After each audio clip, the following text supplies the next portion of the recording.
आम्ही आज चाललोय सर्रगात. तुम्ही पण येताय का माझ्याबरोबर सर्रगात? अहो कुठं माहितीये का, आमच्या कुंभवडेवाडीच्या बाजूला पाचगणी आहे ना, तिथं स्वामीनं आम्हाला वळणाचा रस्ता दाखवला. मग काय, स्वामी पुढं पुढं आणि आम्ही स्वामींच्या मागं मागं. रस्त्यात आम्हाला दत्तगुरू पण दिसले. अहो पाचगणी महाबळेश्वरचं पाचगणी नाही बरं का, आमचे ह्याच्या 32 शिराळ्यामधला पाचगणी. अहो काय 10 मिनिटाच्या अंतरावर, एवढं बाजूला कडला असून मी लग्न झाल्यापासून एकदा पण गेलेली नव्हती.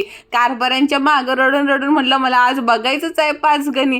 आई शपथ, कसलं ते हिरवागार शालू नेसलेला डोंगर, वरती निळं निळं आकाश, एकदम नवीन होरीसारखं. पहिल्यांदा सासूबाई आमच्या गप्प बसल्या आणि आमचं दाजी पण गालातल्या गालात हसायला लागलं. असं वाटतंय की नाही पूर्ण पृथ्वीचा शेवटच आहे, तर समोर काहीच दिसत नव्हतं.